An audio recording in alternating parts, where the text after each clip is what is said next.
Sebelum kita membahas contoh kasus dari paradigma teori kritis, kita harus memahami apa itu paradigma. Paradigma memiliki arti sebagai sebuah sudut pandang untuk menilai fenomena-fenomena yang terjadi di sekitar kita, serta pedoman untuk cara menghadapi fenomena yang terjadi. Apa sih paradigma teori kritis itu? Istilah teori kritis pertama kali ditemukan oleh Mark Hecomer pada tahun 30-an. Paradigma kritis pada dasarnya adalah paradigma ilmu pengetahuan yang meletakkan epistemologi kritik Marxisme dalam seluruh metodologi penelitian. Teori kritis berangkat dari 4 sumber kritik yang dikonseptualisasikan oleh Immanuel Kant, Hegel, Karl Marx, dan Sigmund Freud sebagai berikut. Ciri-ciri paradigma kritis terbagi menjadi 4. Yang pertama, ciri pemahaman paradigma kritis tentang realitas. Realitas dalam pandangan kritis sering disebut dengan realitas semu. Dalam pandangan kritis, realitas tidak berada dalam harmoni tapi lebih dalam situasi konflik dan pergulatan sosial. Kedua, ciri tujuan penelitian paradigma kritis. Paradigma yang mengambil sikap untuk memberikan kritik yang bertujuan penelitian paradigma kritis adalah mengubah dunia yang tidak seimbang.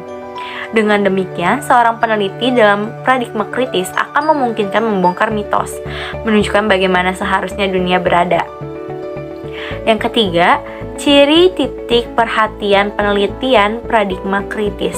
Titik perhatian penelitian paradigma kritis mengandaikan realitas dijembatani oleh nilai-nilai tertentu. Dapat dikatakan bahwa etika dan pilihan moral bahkan suatu berkepihakan menjadi bagian yang tak terpisahkan dari analisis penelitian yang dibuat.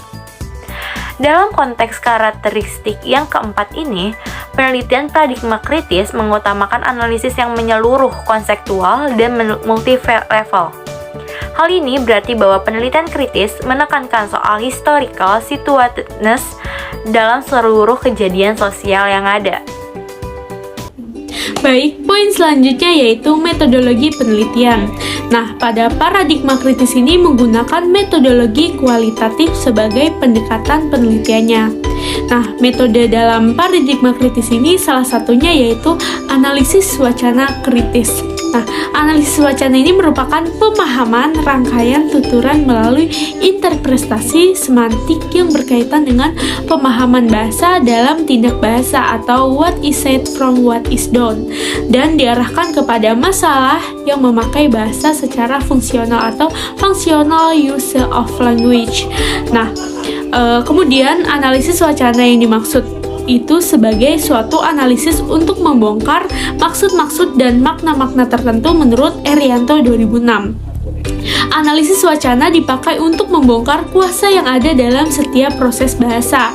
Nah, analisis ini dikenal dengan nama analisis wacana kritis karena menggunakan perspektif kritis menurut Erianto 2006. Nah, kemudian ada model-model analisis wacana kritis. Nah, dalam analisis wacana kritis dikenal dengan adanya beberapa pendekatan, diantaranya adalah yang pertama yaitu ada analisis bahasa kritis, analisis wacana pendekatan Prancis, pendekatan kognisi sosial, pendekatan perubahan sosial, dan yang terakhir ada pendekatan wacana sejarah. Nah, salah satu penjelasan mengenai metode analisis wacana kritis yaitu ada pendekatan kognisi sosial, yang dimana pendekatan ini dikembangkan di Universitas Amsterdam, Belanda, dengan tokoh utamanya adalah Teun van Dijk. Nah, menurut van Dijk ini, dalam menganalisis wacana tidak hanya menganalisis teks semata, namun perlu diamati pula bagaimana teks tersebut diproduksi dan kenapa teks semacam itu diproduksi. Nah, van Dijk ini banyak melakukan penelitian terutama terkait dengan pemberitaan yang memuat rasialisme dan diungkap di dalam teks tersebut. Baik, untuk poin selanjutnya kita akan membahas mengenai studi kasus. Pada interaksi sosial di dunia digital, kita akan membahas analisis wacana kritis terhadap kolom komentar podcast Close the Door di channel YouTube Deddy Corbuzier. Nah, untuk metodologi penelitian ini menggunakan metode kualitatif, dan teori yang relevan dalam penelitian ini adalah teori analisis wacana kritis model Teun van Dijk. Nah, lokasi penelitian ini dilakukan secara online melalui channel YouTube Deddy Corbuzier. dengan melakukan penelitian langsung di kolom komentar untuk dapat memperoleh informasi terkait bagaimana sih pola interaksi digital yang terjadi antara komentator tersebut. Oke, hasil dan pembahasan. Dianalisis wacana kritis terhadap kolom komentar podcast Close the Door di channel YouTube-nya Deddy Corbuzier ada 3 dimensi yang dianalisis, yaitu teks, kognisi sosial, dan konteks sosial. Yang pertama, dimensi teks. Nah, dalam dimensi teks yang dikaji adalah bagaimana struktur teks dan strategi wacana ini digunakan untuk menekankan suatu tema tertentu. Dalam hal ini, temanya terkait gejolak politik yang terjadi pada tahun 2019 melalui komentar di media sosial YouTube Deddy Corbuzier pada podcastnya bersama Sandiaga Uno. Nah, berdasarkan hasil penelitian yang telah dilakukan oleh peneliti, komentar di podcast tersebut bervariasi, ada yang setuju dan ada yang tidak setuju. Akun yang setuju dengan isi dialog tersebut yaitu salah satunya komentar dari akun Ade Restu Septia. Nah, pandangan yang dikemukakan oleh si Ade tersebut memiliki balasan komentar yang cukup banyak dari 3,6 ribu komentar yang ada di podcast tersebut, mendapatkan sorotan yang pro dan kontra dari beberapa komentator. Nah, salah satu komentar yang kurang sepakat dengan pendapat Ade Restu yaitu akun Meshahel Alexander MNC Play Media, dan masih banyak komentar-komentar lainnya. Nah, dapat disimpulkan dari beberapa komentator menanggapi komentar Ade Restu Septia bahwasannya masyarakat Indonesia, terkhususnya para komentator di channel YouTube tersebut sudah terbagi-bagi kepada 2 kubu.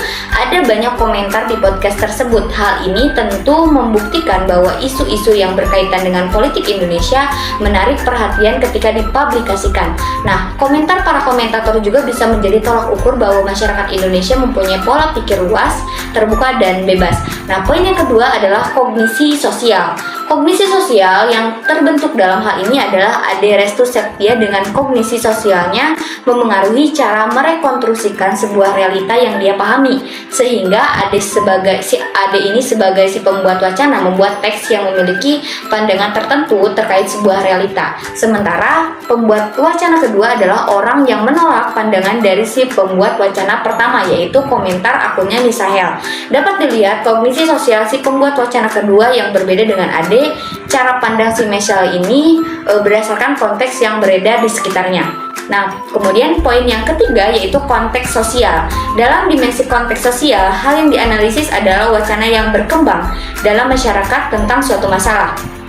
Salah satu fungsi klasik media massa adalah menjadi wacana yang membentuk opini publik. Dapat dikatakan bahwa media ini merupakan salah satu cara untuk membentuk realitas sosial. Media beroperasi sebagai organisasi yang dapat membentuk penilaian masyarakat. Nah, pada tahun 2019, hiruk-pikuk pemilu sangat meluas di tengah masyarakat, ataupun isu-isu sara yang menyebar luas di kalangan masyarakat.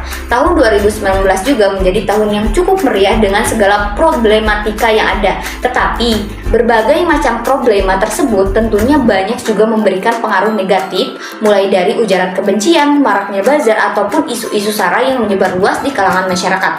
Salah satu contoh komentar di channel YouTube podcast Deddy Corbuzier dari akun bernama Sodikov menimbulkan isu agama yang komentarnya sebagai berikut.